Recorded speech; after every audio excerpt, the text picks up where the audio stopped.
অখিল গগৈয়ে বহুত বছৰ পাই ৰূপজ্যোতি কৰ্মীক টাৰ্গেট কৰি আছে। টাৰ্গেট কৰিব লাগে হিমন্ত বিশ্ব শৰ্মাক, টাৰ্গেট কৰিব লাগে পীযুষ হাজৰিকাক, টাৰ্গেট কৰিব লাগে ৰঞ্জিত দাসক, টাৰ্গেট কৰিব লাগে চন্দ্ৰমোহন পাটোৱাৰীক। বিচাৰি বিচাৰি ৰূপজ্যোতিকে পায়। ৰূপজ্যোতিৰ লগত কি কথা আছে মই নাজানো আৰু ভিতৰুৱা, পিছত মই ৰূপজ্যোতিক সুধিব লাগিব। অখিল গগৈৰ সদায় টাৰ্গেটটো ৰূপজ্যোতি, কাৰণটো কি মই বুজি নাপাওঁ। বোলে হিতেন গোস্বামীক হৰুৱাম, বোলে আমি সুশান্ত বৰগোহাঁইক হৰুৱাম, ওচৰতে শিৱসাগৰৰ। সুশান্তক টাৰ্গেট নকৰে, কাকো টাৰ্গেট নকৰে, খালি ৰূপজ্যোতিক টাৰ্গেট কৰে। কি কাহিনী এতিয়া ভিতৰৰ, এইটো আপোনালোকে জাৰ্নেলিষ্টসকলে অনুসন্ধান কৰি উলিয়াব লাগে।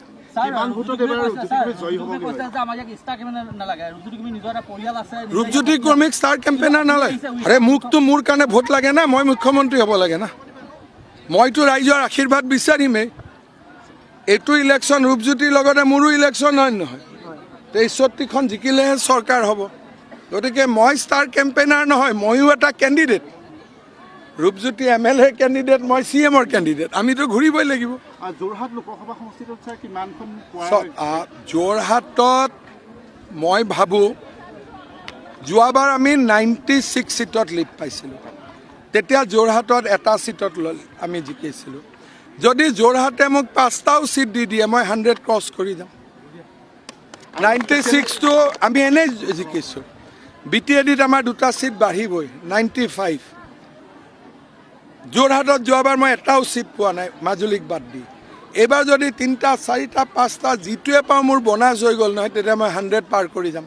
আজি যেহেতু আপোনাৰ ৰোড শ্ব' আছে যোৰহাট LAC, কেনেকুৱা কি আপুনি চাওক, মই ডিব্ৰুগড়ত গৈছোঁ, শিলচৰত গৈছোঁ, তেজপুৰ গৈছোঁ, নগাঁও গৈছোঁ। ডেফিনেটলি যোৰহাট এখন গুৰুত্বপূৰ্ণ স্থান, ঐতিহ্য নগৰী, সাংস্কৃতিক নগৰী, শিক্ষা নগৰী। গতিকে মোৰ ইলেকশ্যন কেম্পেইনটোতো আধৰুৱা হৈ থাকিব যদি মই যোৰহাটত ৰোড শ্ব' এটা নকৰোঁ, হয় নহয়? কাৰণ গোটেইকেইখন মই অহাকালি পৰহি মই তেজপুৰত যাম, গুৱাহাটীত কৰিছোঁ, তেজপুৰ, ডিব্ৰুগড়, নগাঁও, তিনিচুকীয়া, এই গোটেইবিলাকত যদি কৰি মই যোৰহাটত নকৰোঁ, সেইটোতো কেতিয়াও গ্ৰহণযোগ্য হ'ব নোৱাৰে। আল্টিমেটলি অসমৰ বৌদ্ধিক ৰাজধানী বুলি আমি যোৰহাটক কওঁ। সেইকাৰণে আজি আমি যোৰহাটত ৰোড শ্ব' কৰিম, ৰাইজৰ পৰা আশীৰ্বাদ বিচাৰিম। মইতো আৰু ভগৱান নহয়, কিন্তু মানুহৰ যিটো উৎসাহ, সিদিনাখন বৈশাখ হাবিত উদ্যমিতা বিলাওঁতে ইমানেই মানুহ আছে, কিবা এটা স্কিম দিওঁতে ইমান অহা, আৰু বিনা স্কিমত অহা, একেটাই জেগা, একেটাই পেণ্ডেল, একেবোৰ মানুহ। সিদিনাখন ইমান উৎসাহো নাছিলে। তাৰমানে এইবাৰ ৰূপজ্যোতি কৰ্মী এটা বিপুল ভোটত বিজয়ী হ'ব গৈ আছে বুলি মই ধাৰণা কৰিব পাৰোঁ। কিন্তু আপোনালোক জাৰ্নেলিষ্ট, মোতকৈ আপোনালোকে বেছি জানিব। অখিল গগৈ হ'ল চুমা বাবা, গতিকে মৰিয়নিখন চুমা বাবা নবনাব। ৰাতি ৰাতি নহয়, অখিল গগৈয়ে মোক মাহত 10ৰ পৰা 15 বাৰ ফোন কৰে।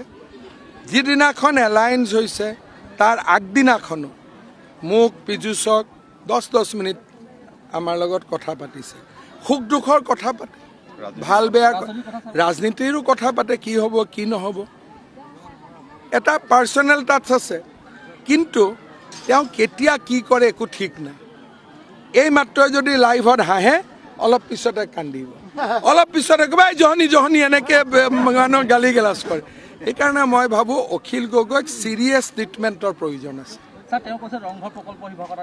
কেনেকৈ আনিব পাৰে? নৰেন্দ্ৰ মোদী তেওঁৰ ককাই নে হিমন্ত বিশ্ব শৰ্মা তেওঁৰ ভাই? ৰংঘৰ প্ৰকল্পত টকা যদি পাকিস্তান গভৰ্ণমেণ্টে দিছে, ডেফিনেটলি তেওঁলোকে আনিছে। যদি ভাৰত চৰকাৰ, অসম চৰকাৰে দিছে, তেতিয়াহ'লে তেওঁ নৰেন্দ্ৰ মোদী বা হিমন্ত বিশ্ব শৰ্মাৰ ভাই ককাই কিবা এটা হ'ব লাগিব, হয় জানো?